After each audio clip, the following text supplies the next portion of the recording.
Hey guys, today I'm going to be telling you about the story of John Krankenhousen. In late 2024, he shot up a gaming cult called the Ging in downtown Vancouver, Canada. It was a heartbreaking tragedy that took the lives of 2 people, and the perpetrator himself, bringing the total up to 3 people. I will be going in depth about his past and the shooting itself. I will leave out 2 graphic details for YouTube's like. Anyways, let's begin this quick documentary, starting with his upbringing.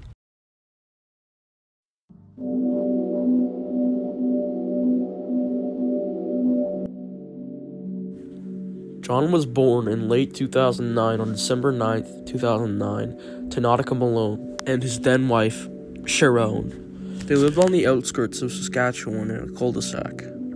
They lived there until John turned 12 years old, when they decided to move to downtown Vancouver, where John began to play ice hockey in a U12 division. John unfortunately had to stop playing ice hockey due to a neck injury from another player's skate when he turned 13 and got moved up to a division. It was very unfortunate, and he had to go to the Vancouver Children's Hospital for about 2 months, but luckily he survived. According to John's teachers, John was a very good listener and a very smart kid. He would always pay attention to every single thing his teachers had to say, and every single time a teacher would get angry at him, he would just listen and not complain about anything. His teachers would say sometimes he would go off in corners by himself and disappear for a while.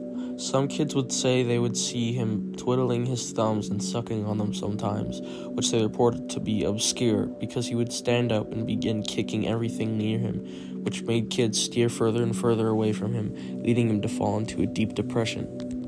Kids would call him Scarface because of the big scar on his forehead from the neck cutting incident, which he also got a bit of skate cutting on his head. On December 9th, his birthday, in 2023, he requested as a birthday wish to his father to die, and saying, "I want to die. I would like to just die," which his father instantly said, "What?" and brought him to the Children's Hospital once again.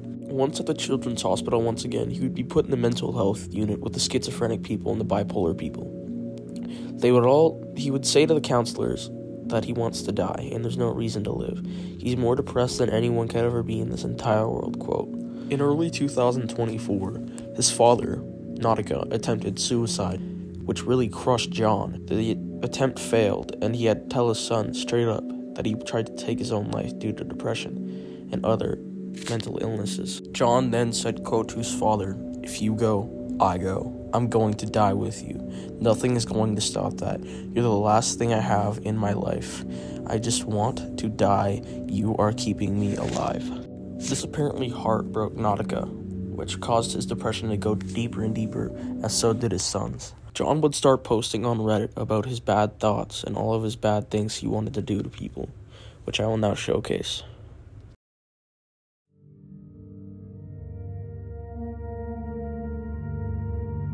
John used to have a Reddit account by the name of Gosh a Father, where he'd post suicidal messages and cryptic messages on r/suicide watch, where he would mention all of his bad ideas that he wanted to do to people, and it was really scary and shocking.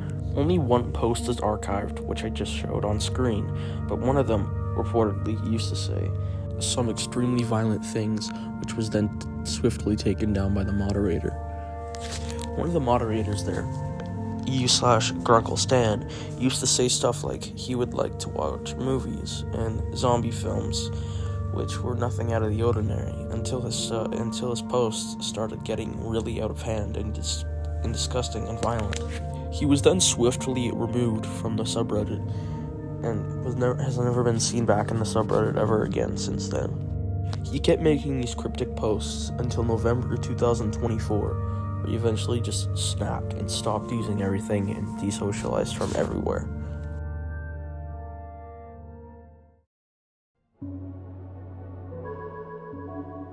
Nautica started seeing really big changes in John.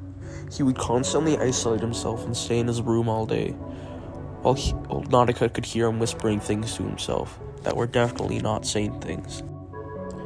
On December 8th, the day before John's birthday, him and his father got into a very bad argument. His father was mentioning sending him back to the children's hospital for a third time, just for his mental health, which he did not want to go back to. He said it was a very uncomfortable place, where schizos were constantly screaming and banging on the doors, which he's begun to start doing recently. His father said, quote, to his ex-wife, "I can't do this anymore. He's really irrational, and I just can't do this anymore. I really want you to take him." She then refused and told him to keep trying to persuade John to go to the children's hospital once again, and maybe finally see a change in his personality. He then tried once again, which there was no avail. He knocked at his door, no response. He would pound at his window, no response. He would just completely isolate himself from every single thing ever. On John's 14th birthday, he was not seen once by anyone. He just stayed in his room throughout his entire 14th birthday, not saying anything, not doing anything, but rather just sleeping the entire time, reportedly from his father. Days passed and he still hasn't came out of his room. Apparently he had been eating excessively, drinking excessively, doing a lot of things that he shouldn't have been doing. But he was still somehow pulling it all off while just staying in his room all day, which got his father to start being suspicious. One night, he caught him sneaking back into the house, which then led into a very bad argument, which ended up kicking John out of the house.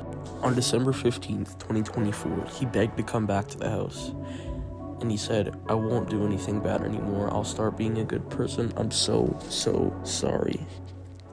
His father obliged, thinking that maybe he would finally change for the better, but that would end up being the worst mistake of his life, as that would be the last day he would be alive.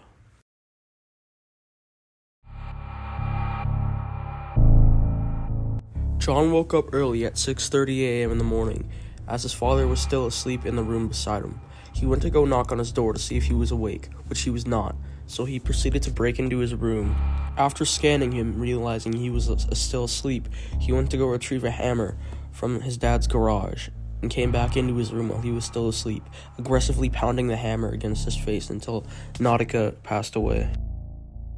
John then began to start shuffling through Nautica's drawers and desks, searching for his gun cabinet key.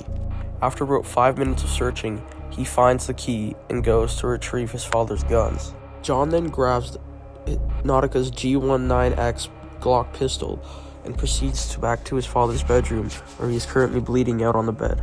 John then shoots him a few additional times to ensure that he passed away, beside the hammer wounds. John then begins to message a few of his friends to tell them to pull up to Bastion Gaming's, which was across the street from his house. His friend Kyle Humshine and his other friend Tim Bucket agreed to go with him. At around 11 a.m. on that Saturday, he got all of his loaded weapons and headed towards Bastion Games, where his friends were already there waiting for him.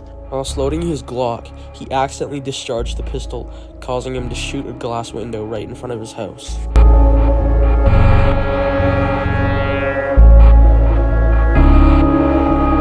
John then begins to panic as he sees everyone in front of Bastion Games running away.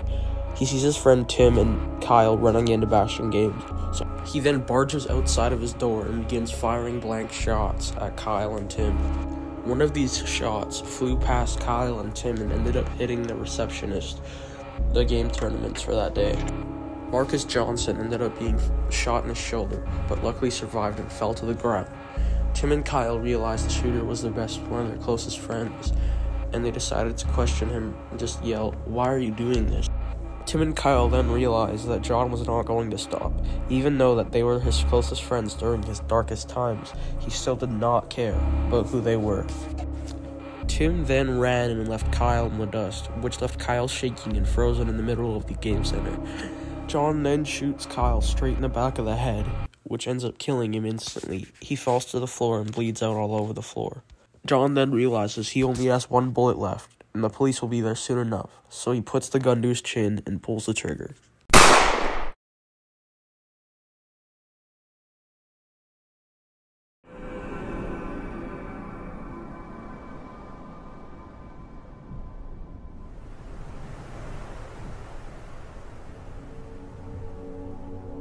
John died instantly from the gunshot.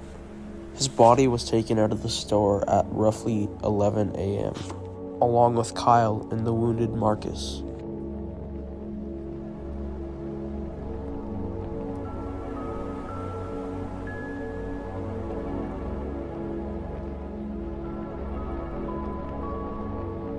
Tim then later stated, "I don't know what to think. This is all way too crazy to be true. I mean, I always went to this guy to just see how, he was doing, how I would be doing. And he was just a good person to talk to. And I thought it would be a good day. All three of us, close friends. But no, two of my closest friends died that day. And now it's only me, left wandering this earth, by myself." Nautica was then discovered. He was discovered in his bed, still drenched in blood from the gunshot wounds and the hammer wounds. He was found at roughly 3 p.m. The police then found the hammer he used to kill his father. Marcus ultimately sued the remainder of John's family and received $1 million American dollars. Kyle's family also received a compensation of $200,000 for their loss.